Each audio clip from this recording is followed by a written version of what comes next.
Saudações, galera! Tudo bem com vocês? Eu me chamo Fábio Barros, sou educador de Biologia e Química e hoje estaremos trabalhando os ciclos biogeoquímicos. Para você saber que ciclos são esses que envolvem Biologia, Geografia e Química, fique aqui que você vai ficar expert nesse assunto. Eu sei que você já está aí com a sua xícara de café, seu lápis, sua caneta, seu caderno, preparado para estudar e nós vamos então aprofundar no conteúdo. Mas antes, eu já peço para vocês, se inscrevam no canal, curtam o vídeo, deixe seus comentários com dicas e sugestões e compartilhe o vídeo com seus amigos para que outras pessoas também tenham acesso a este conteúdo. Como vocês já sabem, eu falo de Altamira, no estado do Pará, no meio da Amazônia brasileira, às margens. Agora, fazendo todo sentido do majestoso Rio Xingu. Caminhos para se seguir e lugares para se descobrir. E o sol a girar sob o azul deste céu nos mantém nesse rio a fluir. É o ciclo sem fim que nos guiará. A dor e emoção pela fé e o amor.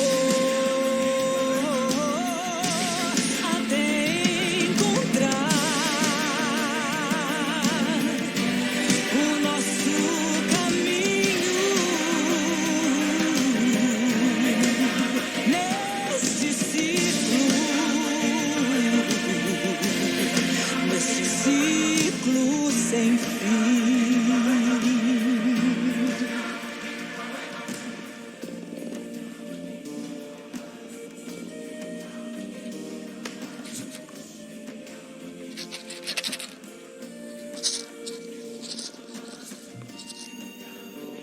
A chitara, né?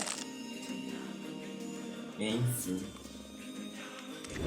Então, galera, vocês gostam mais do desenho ou do live action? Eu confesso para vocês que eu gosto mais do desenho. O live action é bom, mas o desenho para mim é insuperável. Foi uma pitada de obra de arte fantástica que o autor acertou na mão. Mas enfim, para nós não estamos aqui para fazer uma crítica ao filme, nós estamos aqui para pegar uma parte específica do filme para verificar como eles abordam a questão da sustentabilidade ambiental. E os ciclos biogeoquímicos, eles estão ligados a esse ciclo da vida que eles abordam de forma obviamente poética, e nós vamos aqui fazer uma análise ecológica, científica do ciclo da vida. Mas como o ciclo da vida está vinculado aos ciclos biogeoquímicos, como é que isso garante o padrão de sustentabilidade dos ecossistemas e garante finalmente com que esse planeta azul se mantenha sobre sua órbita cheio de uma diversidade esplendorosa de vida. Então, para a gente entender mais sobre esses ciclos da vida, os diversos ciclos de vida entre os seres vivos, numa magnífica diversidade, e como os ciclos biogeoquímicos estão vinculados a essa dinâmica ecossistêmica da biosfera, vamos então aprofundar no conteúdo. Então, galera, decodificando os ciclos biogeoquímicos, nós precisamos partir do seu conceito. Então, nós vimos lá atrás que ciclos biogeoquímicos estão vinculados à biologia, biogeoquímica, ou seja, biologia, geografia e química.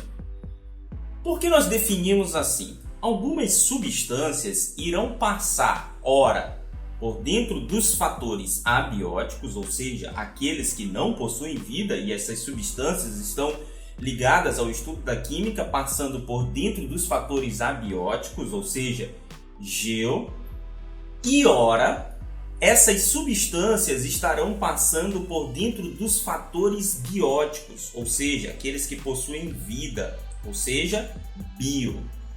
Então, nós temos para o entendimento dos ciclos biogeoquímicos que estabelecer dois pequenos microciclos, que são aqueles que estão por dentro dos fatores abióticos e aqueles que estão por dentro dos fatores bióticos.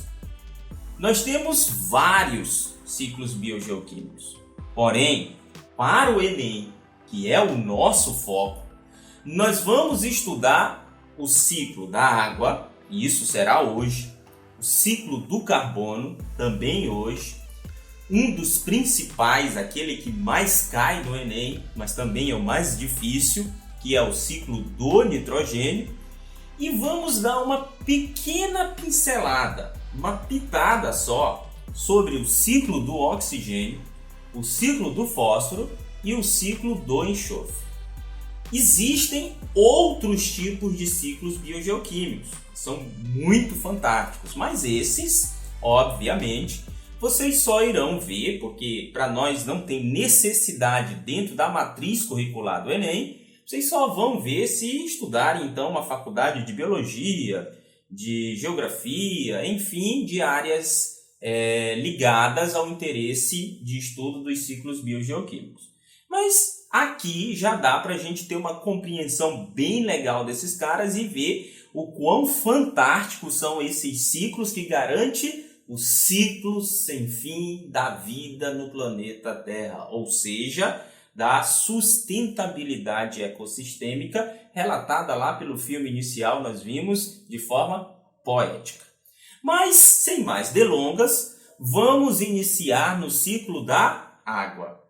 Vocês sabem, e aqui já estou demonstrando para vocês, olha que magnífico o nosso planeta azul, chamado planeta Terra, mas poderia ser chamado de planeta Água tranquilamente.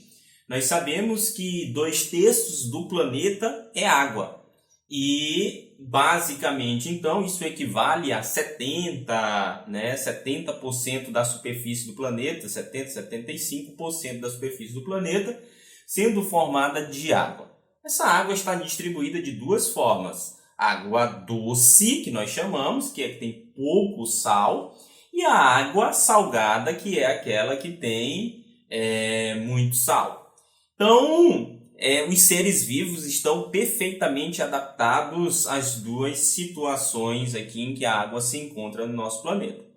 Mas o importante saber que esta água, e aqui já tem uma coisa de vinculação com o planeta, é que basicamente nós também, os seres humanos, isso vai diferir de tecido para tecido, de órgão para órgão, mas o nosso corpo na totalidade também é formado aproximadamente de 70% a 75% de água, porque isso vai variando também de acordo com a idade. Quando a gente nasce, é ali em torno de 90%, olha só, 90% do corpo formado de água, um feto humano, aí depois isso vai diminuindo. E depois, quanto mais velho a gente vai ficando, vai desidratando e o nosso corpo vai perdendo água até chegar ali aos seus 70% do corpo formado por água, mas o que ainda é muita coisa. E aqui surge uma pergunta inicial. Por que nós precisamos beber água? Primeiro porque o nosso corpo é formado de água, nós já vimos isso. Mas se o nosso corpo é formado de água, por que a gente perde água para depois ter que repor novamente? Porque a água ajuda no nosso processo metabólico. Eu vou dar só 3 dicas para vocês e uma é lamentável. A primeira situação é que o nosso corpo precisa fazer a filtragem dos sais minerais que vão estar ali disponíveis no sangue, que às vezes é resíduo de metabolismo celular, ou mesmo excesso daquilo que nós comemos. E aí, para fazer essa filtragem desses sais que estão no sangue, para não deixar o sangue hipertônico, nós já vimos isso em citologia, e prejudicar as nossas hemácias, bem como as outras células do sangue, o que irá acontecer? Os nossos rins vão fazer a filtragem desses sais. Só que para retirar esses sais, ele precisa de água, sendo que a água é um solvente e ela vai dissolver o sal. Então, retira-se a água junto com o sal e essa água, obviamente, vai ser eliminada na urina. Uma outra situação é que o nosso corpo precisa estar regulando a temperatura para não aquecê-lo tanto e desnaturar as nossas proteínas, o que nos levaria a morrer.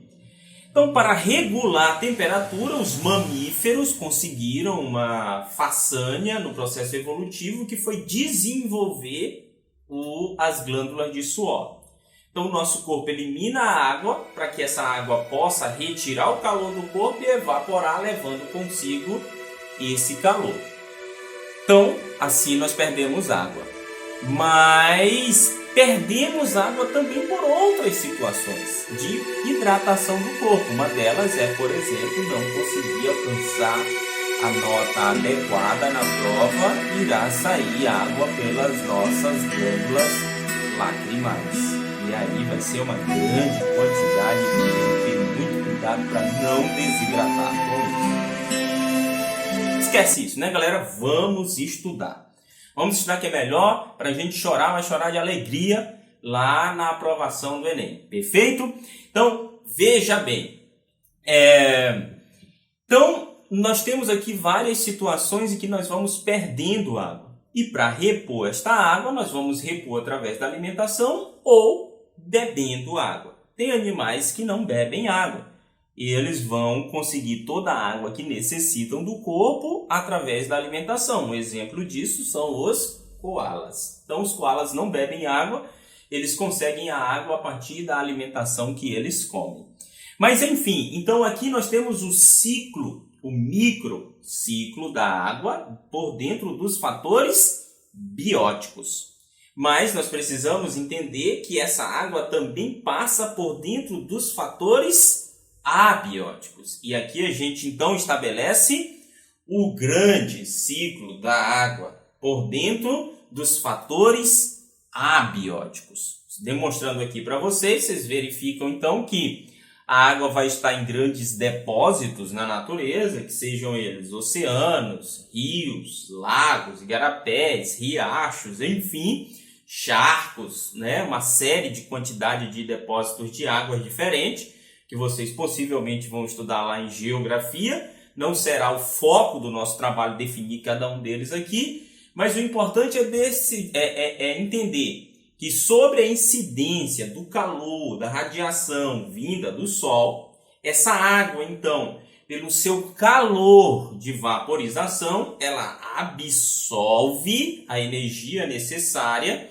e depois evapora, ou seja, um processo natural, não tem ebulição aqui, é evaporação, levando então essa água no formato gasoso, que nós chamamos de vapor de água, para partes mais elevadas da atmosfera.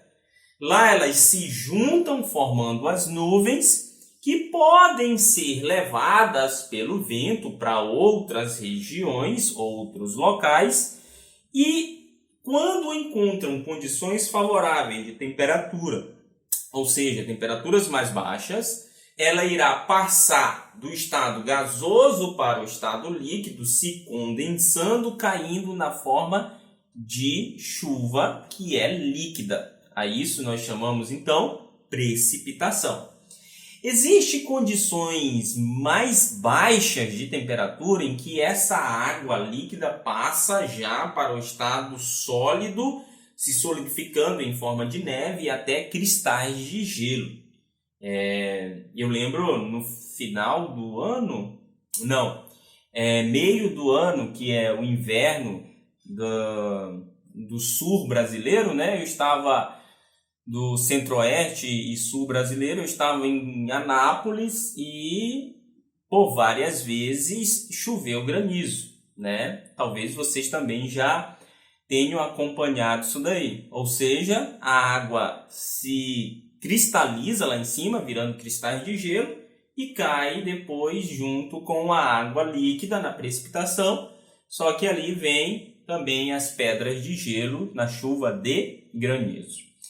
Então, galera, só para a gente saber, então, essa água líquida que cai sobre a superfície da Terra, às vezes vai ser aproveitada pelos vegetais, mas e pelos animais também, mas em várias situações, na maior parte, ela vai infiltrar no solo, formando os lençóis freáticos, que vão novamente desaguar no rio, nos oceanos, e vão formar igarapés ou riachos, e esses riachos, pelo relevo adequado, vão se encontrar com o mar, vão se encontrar com o oceano. O destino do rio basicamente é se encontrar com o mar, porque ele vai seguindo o seu caminho, o seu relevo adequado até se encontrar com a parte mais baixa, que é o nível do mar.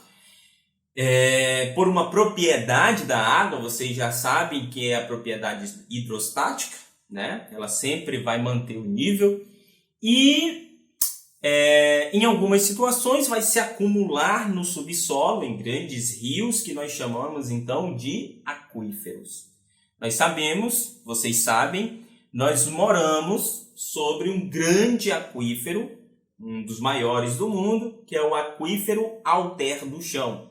Mas o Brasil tem 2 aquíferos importantes. Um é o Alter do Chão, aqui na Amazônia, e o outro é no centro-oeste, que é o aquífero Guarani.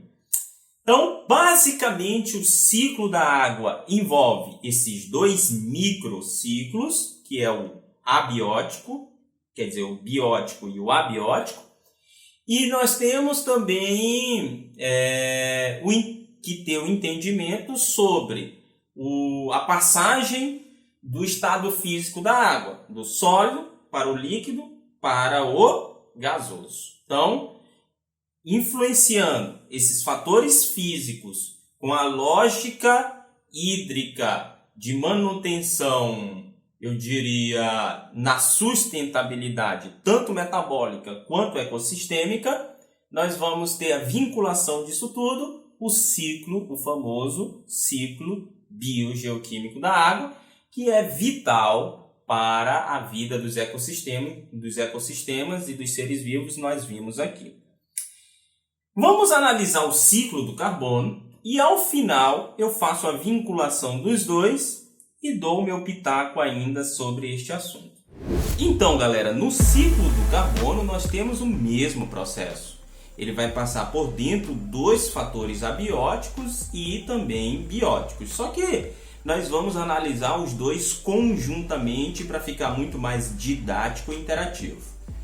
Então, o carbono é o principal elemento formador das substâncias orgânicas, ou seja, a substância que compõe os organismos vivos.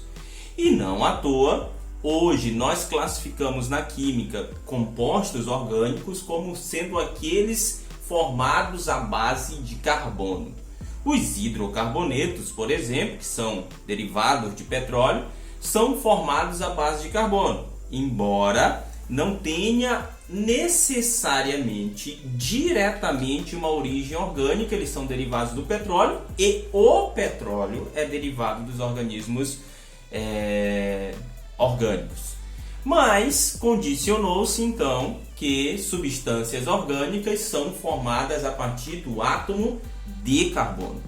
E o carbono, para entrar na constituição da biomassa dos organismos vivos, ele precisa ter uma porta de entrada dos ecossistemas. E é aqui que entram então os seres produtores, que podem ser os fotossintetizantes, utilizando a luz como produção de alimento num processo metabólico, ou quimiosintetizante, utilizando energias advindas de substâncias orgânicas. A maioria são então de fotossintetizantes, por isso, e são os mais evidentes, por isso é aqueles que nós vamos focar para tentar entender este processo. Então aqui no nosso desenho, nós temos a exemplificação de uma árvore, de um vegetal. Esse vegetal vai realizar a fotossíntese por ser então autotrófico. Ele absorve o CO2 que está presente na atmosfera no seu formato gasoso pelas folhas, realiza o processo metabólico da fotossíntese durante o dia, quando tem energia solar para catalisar a reação, e então produz com isso substâncias orgânicas que estarão disponíveis para os organismos vivos, principalmente os herbívoros. E o resto, vocês já sabem, os carnívoros comem os herbívoros, depois, se cada um deles morrer, eles também serão decompostos pelos decompositores. Mas aqui o carbono entrou na estrutura dos seres vivos a partir da realização da fotossíntese. Está lá no vegetal, está lá no esquilo, está lá na bactéria, está lá na águia, enfim. Mas como é que ele sai, então, voltando agora para os fatores abióticos? Aí pode ser de vários formatos. Ou através da metabolização, do processo metabólico da respiração do indivíduo que comeu o vegetal, comeu a biomassa produzida pelo vegetal, e aí esse CO2 sai pelo nariz. Nós vamos depois verificar isso mais a fundo, como é que ocorre lá quando estiver estudando então metabolismo energético, entendendo as mitocôndrias, ou pode sair dos seres vivos pelo processo da decomposição. Quando as bactérias atuam ali no processo de decomposição no formato aeróbico, irão então produzir CO2. No formato anaeróbico, sem a presença do oxigênio, não tem como produzir o CO2, irá produzir então o metano, o gás metano. É o que ocorre em muitos lagos de hidrelétrica, onde a decomposição ocorre submersa. Mas também eu posso queimar este vegetal, né? Tristeza no processo das queimadas. E quando eu queimo esse vegetal, então o CO2 que está presente na biomassa desse vegetal, e poderia ser também do animal, mas vamos utilizar o vegetal como exemplo, esse CO2 então volta para a atmosfera no formato de fumaça. Esse processo todo vai estar ocorrendo também nos ecossistemas aquáticos. Só que no ecossistema aquático, o produtor é o fitoplâncton. É ele que captura o CO2, produz biomassa, que vai ser utilizada pelo zooplâncton na cadeia alimentar, depois peixes maiores comem o zooplâncton, no todo o processo da cadeia alimentar, assim como foi explicado em ecossistemas terrestres. Mas também, se esses organismos todos morrem e se passar muito tempo e eles ficarem submersos em alta pressão e alta temperatura, eles então podem virar petróleo. Numa reação química vão virar petróleo. Se passar mais tempo vira ainda carvão mineral, e se passar mais tempo ainda vira diamante. E a gente pode utilizar este combustível, por isso chamamos combustível fóssil, na indústria, nos transportes, por isso que o carro está sendo indicado ali também no ciclo do carbono. Então, o ciclo do carbono tem um quê também ali industrial, para a gente verificar. Mas não tem nada de difícil, é tudo muito fácil, então está aí o ciclo exemplificado. A única coisa ainda mais que a gente precisa saber é que o processo metabólico da fotossíntese, ele ocorre de forma contrária no processo metabólico da respiração, criando aqui, nesses dois processos, o que nós chamamos o ciclo de sustentabilidade da vida.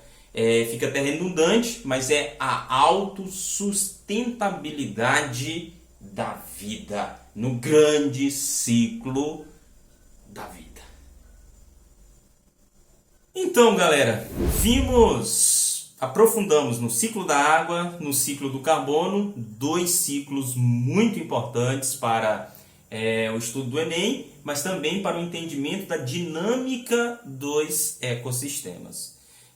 Sem a água, sem o carbono, sem a água que participa de muitos processos metabólicos e da constituição corpórea dos organismos vivos, sem o carbono, que também é a maior parte da biomassa e é de onde nós retiramos a energia para realizar os nossos processos metabólicos, a gente não conseguiria, por exemplo, sobreviver.